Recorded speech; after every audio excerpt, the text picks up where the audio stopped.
Kita ke informasi perkotaan. DKI Jakarta menjadi provinsi paling demokratis dalam Indeks Demokrasi Indonesia 2020 yang dikeluarkan BPS. Tentu Anda bertanya, parameter apa yang membuat ibu kota ini menjadi provinsi paling demokratis?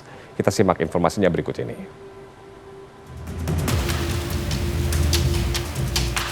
Badan Pusat Statistik menyatakan Provinsi DKI Jakarta menjadi provinsi paling demokratis berdasarkan Indeks Demokrasi Indonesia ID 2020. Ada 3 aspek dalam penghitungan nilai ID. Pertama, aspek kebebasan sipil. Kedua, aspek hak-hak politik. Dan ketiga, aspek lembaga demokrasi. Mengacu pada parameter tersebut, Jakarta meraih skor tertinggi sebesar 89,2. Diikuti Gorontalo dengan skor 83,21 dan Kalimantan Timur 81,99. Penilaian ini berdasarkan mekanisme yang panjang. Pengumpulan dari data surat kabar di setiap provinsi yang oplahnya rata-rata besar. Kemudian juga kami mengumpulkan dari dokumen-dokumen, diantaranya dari Perda, Pergub, Perbub, surat edaran, dan lain sebagainya. Kemudian kami melakukan FGD, Focus Group Discussion. Nah, setelah kami melakukan FGD, kemudian kami menguatkan lagi dengan cara wawancara mendalam. Yang terakhir juga tetap mengkoreksi dengan big data. Capaian ini membuat Jakarta mempertahankan posisi puncak selama 4 tahun berturut-turut sejak 2017. Direktur Lingkar Madani Indonesia Ray Rangkuti mengatakan capaian ini tak serta-merta peran Gubernur DKI Jakarta Anies Baswedan sebagai pemimpin.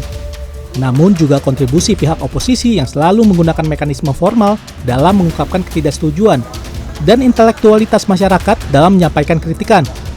Nah, yang ketiga, masyarakat yang objektif gitu ya, baik yang pro maupun yang kritikus terhadap Pak Anies gitu, mereka objektif.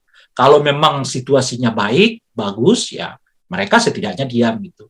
Tapi kalau ada sedikit penyimpangan ya mereka berteriak ya, mengingatkan Pak Anies gitu. Jadi 3 hal inilah yang menurut saya didapatkan di DKI Jakarta sekarang ini. Meski menjadi provinsi paling demokratis, BPS memberikan beberapa catatan dalam pelaksanaan demokrasi di Jakarta.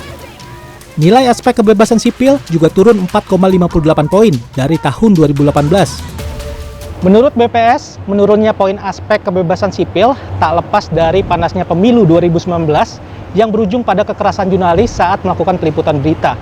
Selain itu juga demonstrasi berjilid yang lokasinya terjadi di Jakarta. Dan BPS juga memberikan catatan kepada DKI Jakarta, khususnya dalam peran pemerintah daerah dan juga partai politik. Karena BPS mencatat, pada periode DPRD 2014 hingga 2019, hanya ada 1 peraturan daerah yang diinisiasi oleh DPRD.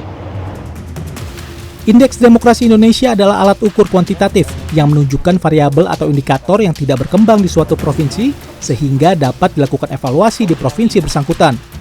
Reza Ramadan, Fajar Indrajaya, Jakarta.